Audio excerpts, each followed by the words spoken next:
कि भगवान शिव के पास पहले काशी नगरी नहीं थी। स्कंद पुराण आप पढ़ना, ये तो मेरी माँ देवी शक्ति उसको दान में मांग करके लाई थी। स्कंद पुराण में स्पष्ट लिखा, काशी के राजा थे महाराज दयोदास। ये दयोदास राजा बहुत बड़े प्रखंड विद्वान थे, भगवान के भजन किया करते थे। ये देवादिदेव महादेव के बहुत बड़े भक्त थे। लेकिन इनका एक भी कर्म ऐसा नहीं कि इनका पुण्य क्षीण हो सके। भगवान मन ही मन में काशी को चाहते थे कि मैं कैसे भी करके काशी में अपना निवास स्थान बनाऊं।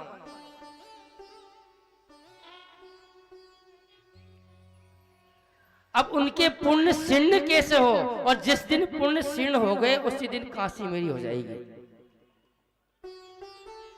तो राजा दयोदास की परीक्षा लेने के लिए मेरे देवादिदेव महादेव ने जितने भी देवी देवता थे सबको भेज दिया कि इनकी कमी देख करके आओ। देवी देवताओं ने अलग अलग रूप धारण किया, सब प्रकार से उनकी परीक्षा ली। लेकिन जब राजा दयोदास कहीं भी फेल नहीं हुए तो अंत में सारे देवी देवता लौट करके वापस महादेव की शरण में आ गए। लेकिन मेरे देवादिदेव महादेव काशी नगरी से अत्यंत प्रेम करते हैं कि मुझे तो काशी ही चाहिए। तो आज मेरी माँ आदि शक्ति मेरी भवानी से जाकर के महादेव ने कहा, देवादेव जी महादेव ने कहा है कि देवी मुझे काशी चाहिए, मुझे काशी से अत्यंत प्रेम करता हूं। तो उस समय जो माता कालिका की 64 योगिनी थी, उन 64 योगिनियों को मां पार्वती ने कहा कि तुम जाओ और जाकर के दयोदास के जो कर्म फल है उनकी प्रतीक्षा कीजिए कि कब उनका कर्म फल क्षीण हो और कब काशी हमारे पास आ जाए। राजन 64 योगिनियां काशीपुरी को प्राप्त करने के लिए राजा दयोदास के पास काशी पहुंच गई। पूरे 1 वर्ष व्यतीत हो गए काशी में रहते हुए 64 योगिनियों, लेकिन दयोदास का कहीं भी पुण्य क्षीण नहीं हुआ।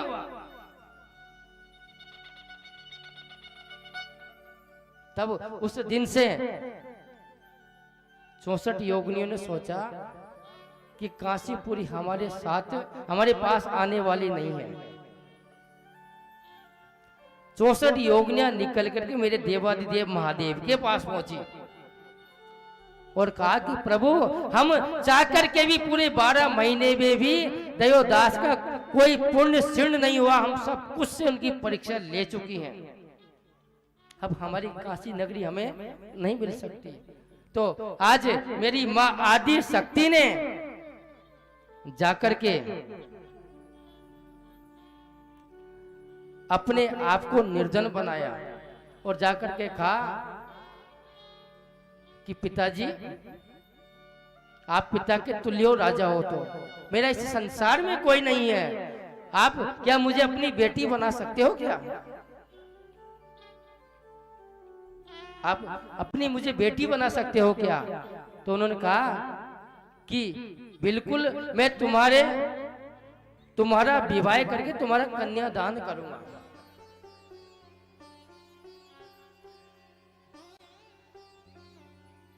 जब समय निकला तो मेरे महादेव एक ब्राह्मण का रूप धारण करके और काशी नगरी में आए और आज दयोदास ने कर्म के प्रभाव से मेरी माँ आदि शक्ति का विवाह काशी नगरी में मेरी माँ पार्वती के साथ किया और देज के रूप में मेरे महादेव को काशी नगरी प्राप्त हुई।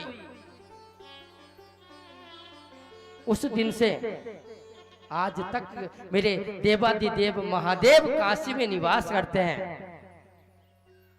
आप जाओ तो महादेव का दर्शन के साथ साथ 64 योगिनियों का भी मंदिर है वहां।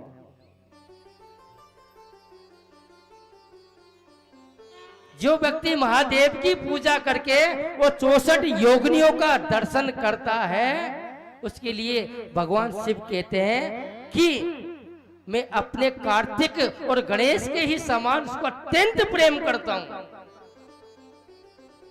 जो मेरी पूजा करने के बाद, मेरा अभिषेक करने के बाद 64 योगिनियों की पूजा कर दे, ऐसा काशी की विशेषता है।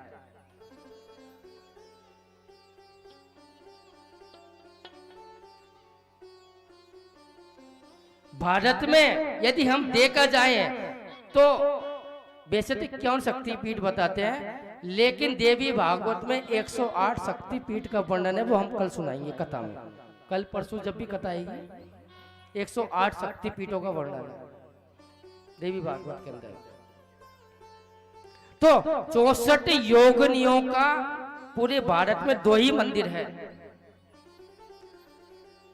एक उड़ीसा में जाओ तो हीरापुर के अंदर 64 योगिनियों का मंदिर है।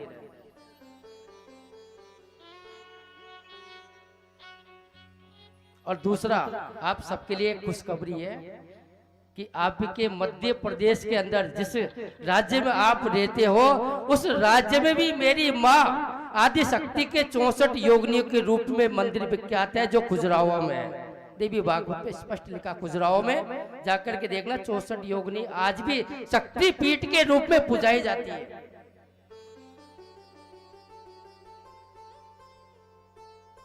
पूरे विश्व में 2 ही मंदिर है। काशी में तो अनिश्चय मेरे महादेव के साथ वो रहती है, लेकिन उड़ीसा के अंदर हीरापुर के अंदर आज भी 64 योगिनियों का मंदिर है, और मध्य प्रदेश के खजुराहो के अंदर माता आदि शक्ति का मंदिर मौजूद है। नेट पर सर्च करके देख लेना, मिल जाएगा।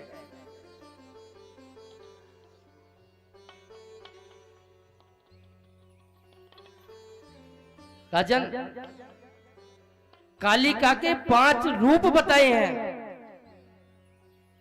इस कालिका के भी 5 रूप हैं। पहला रूप है दक्षिण काली, जो दक्षिण भारत में माता काली की पूजा होती है। आज भी सबसे ज्यादा यदि मंदिर है माता काली के तो दक्षिण भारत के अंदर।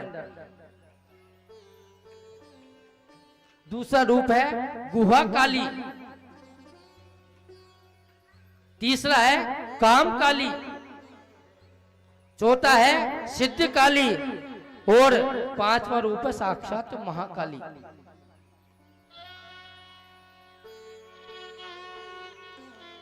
कालिका की साधना यदि हम करें, वैसे तो हम कर ही नहीं सकते, फिर भी यदि कोई करना चाहे तो या तो शमशान में उसकी साधना की जाती है, जिसको कहते हैं अघोर विद्या।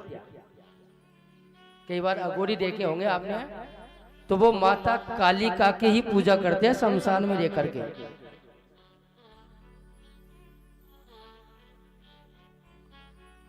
कालिका की पूजा या तो शमशान में होती है, या फिर नदी के अंदर कंठ पर्यंत जल में बैठ करके इनकी साधना की जाती है।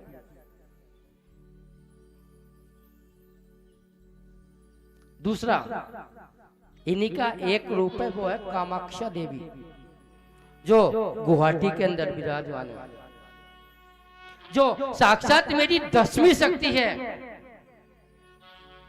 बोलिए कामाक्षा मैया की।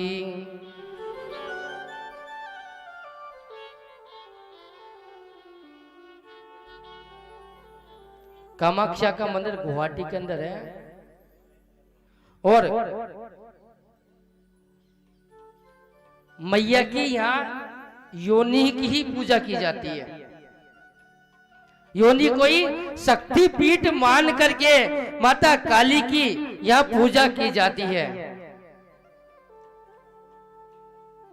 इस प्रकार यहाँ वेद व्यास जी ने आज मेरी माता का कथाओं का वर्णन किया कि किस देवी की उत्पत्ति कैसे हुई।